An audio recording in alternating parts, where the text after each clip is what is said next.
everybody. So I have a workout for you today that is a circuit style workout with 3 sections. It's going to be a very metabolic focus circuit, so we're going to get the heart rate up a lot in this workout, and it's all going to focus primarily on core based movements. So as you can see in the description, in each of the 3 sections we're going to do today, we're going to do a 6-minute AMRAP.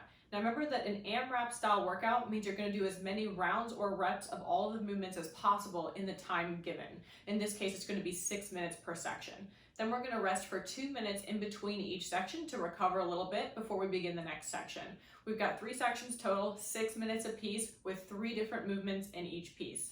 So in our first circuit, we're going to spend 6 minutes cycling through 3 movements, starting with lateral plank walks, 4 to each side. Then we're going to do 8 burpees, and then we're going to do 12 Russian twists to each side. So again, we'll do each of these 3 movements in succession, and then we're going to start back at the top with the lateral plank walks and continue through those 3 movements for the entire 6 minutes. Now with our first exercise being the lateral plank walk, I'm going to try to demonstrate this as best I can in this space that I have here so that you can see it, but remember it is also in the exercise library I've put up for you on YouTube, so if you need a little bit of a better visual reference, you can always access that as well. So for the plank walk, we're going to start in a plank position on our palms. The palms should be aligned under the shoulders and the feet should be hips width apart, and the body should form a nice straight line.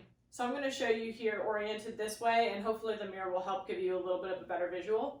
So we're going to plant the hands to the floor in our plank position, and then the key here is you want to use the opposite hand and leg to take the step out to the side and then repeat. So you're always using opposite hand and leg to complete the step. That way the body stays nice and aligned as you complete the plank walk.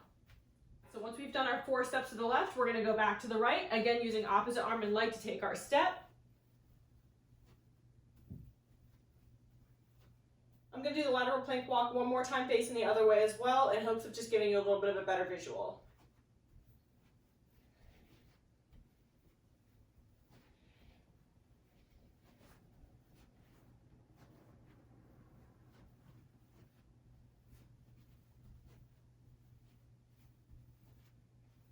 So that's the plank walk. Great exercise to work the shoulder stability as well as the engagement of the upper body muscles.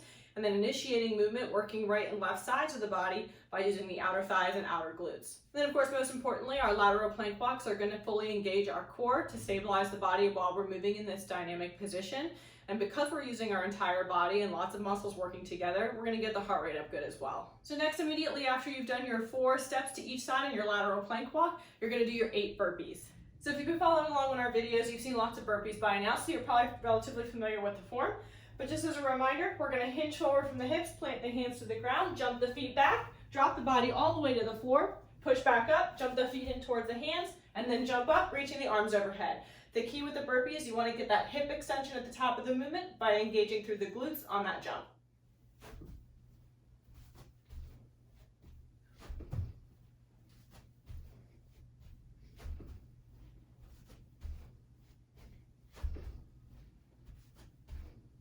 Now to scale a burpee to make it a little less high impact, you can also do your step in, step out version of the burpee.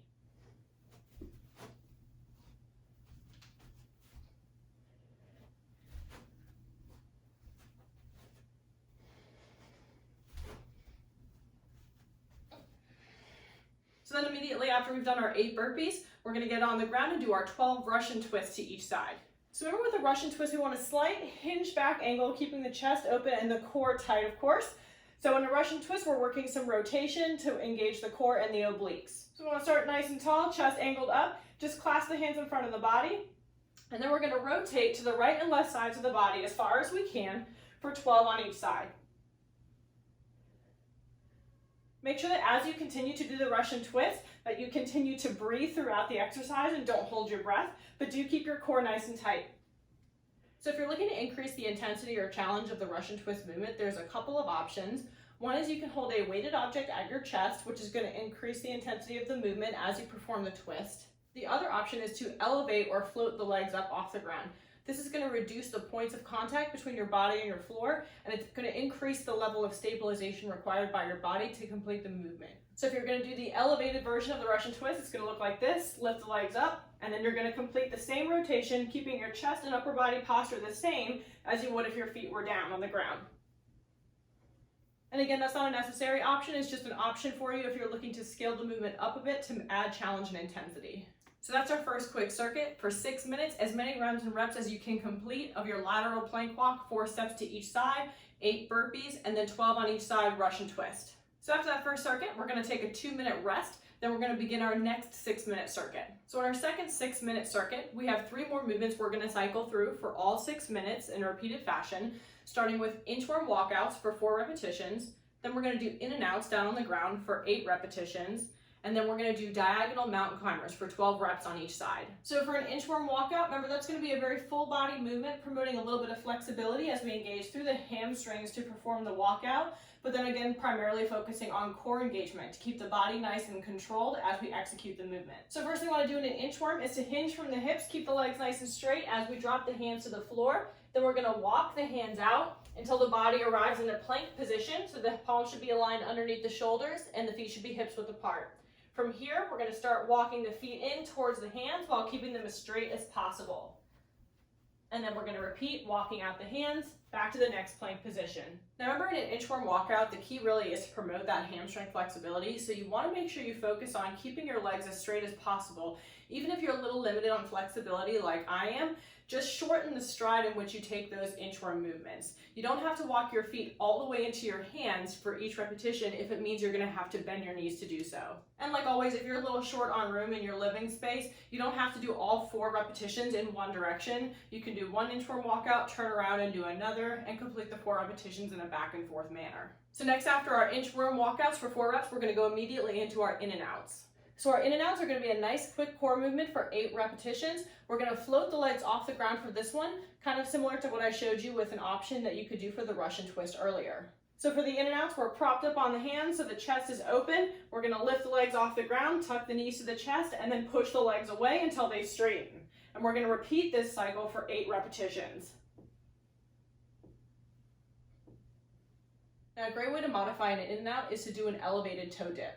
So in an elevated toe dip, our starting setup is the same. We're going to be propped up on the hands, chest up, lift the legs up, but keep the knees bent and a little closer to the body. And then one at a time, we're going to drop the toes down towards the ground and just until we touch the ground just a little bit and then lift back up. So we're hinging from the hip to drop the thigh slightly and to lower the toes to the ground for each rep.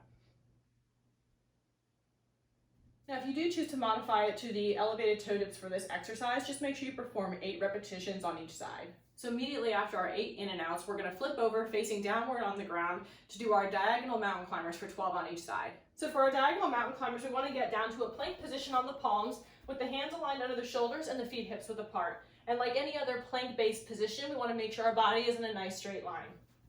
So from here, we're going to alternate rapidly driving one knee underneath the body and across the torso towards the opposite elbow. So you're getting a little bit of a twist in there to work the core and the obliques.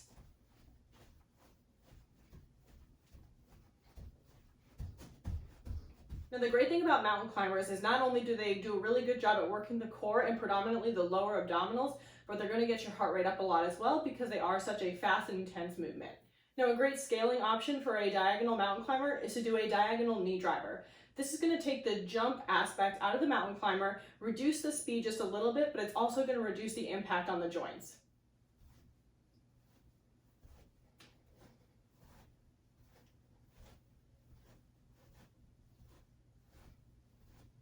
So that covers our second 6-minute circuit, starting with our 4 inchworm walkouts, our 8 in and outs, and the 12 on each side diagonal mountain climbers. Now at this point in the workout, we would take another 2-minute rest before beginning our 3rd and final round of our 6-minute AMRAP. So in our final 6-minute circuit, we're going to cycle through 3 more new movements, starting with a Spiderman Plank for 6 on each side.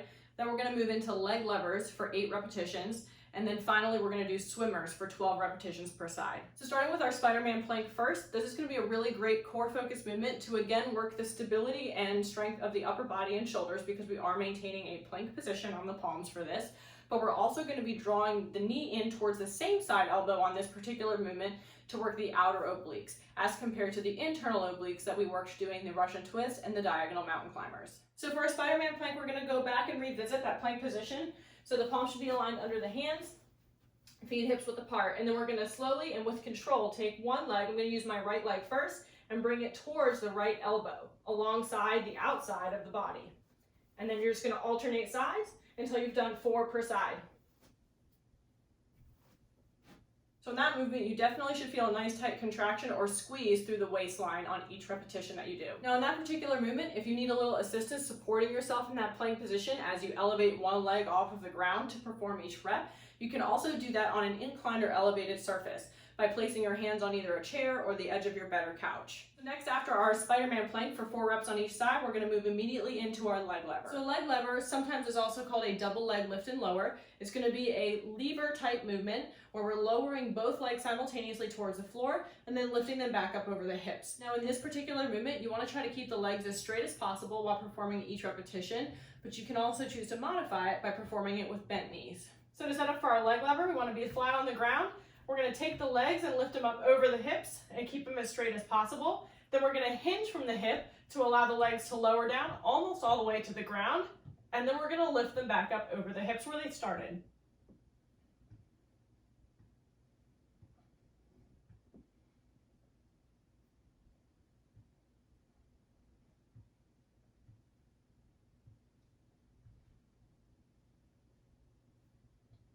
So leg lever you'll be doing for 8 repetitions. And remember, you have the option to modify it with the bent knee version.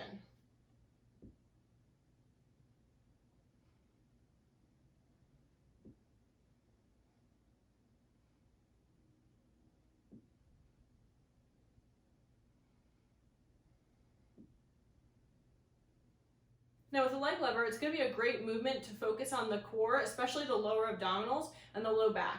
But just be mindful not to let the arch of the low back increase too much as you lower your legs. If you need a little extra support, tuck your hands in a diamond shape underneath your tailbone while you perform each rep. So the last of our 3 exercises is going to be our swimmers for 12 reps on each side. So the swimmer is going to be a great movement to execute to strengthen the core and particularly the low back structures. Swimmers are also a great way to promote length and extension through the body, as will be positioned from fingertips to toes in this movement. So to set up for our swim, we want to come down all the way onto our stomach, extend the legs out behind us and the arms in front of us with palms facing down. For this movement, we're going to gently lift arms and legs simultaneously as if we're performing a Superman. And then from here, we're going to alternate quick, small movements, opposite arm and opposite leg working together until we've done 12 on each side. So for swimmers, you want to think about not only engaging through your core, but also squeezing through your glutes to keep those legs lifted, squeezing through the backs of the shoulder blades to keep your chest elevated off the ground just a little bit, and to keep the arms lifted off of the ground as you perform each rep. Also try to keep your body as tight and controlled as possible so that you're not moving in an incoherent manner as you're doing the swimmers. So that wraps up the 3rd and final 6-minute AMRAP circuit in this workout. So again, just a quick review, you've got 3 6-minute circuits to complete for today's workout. All great core focused movements, a lot of good variety to target the different components of the core and low back structure, all while getting your heart rate up at the same time. So really try to push for speed and intensity during each 6-minute work session, because you do have those 2-minute breaks in between each session to recover. And then of course, you can always take more time to rest once you're done with the workout.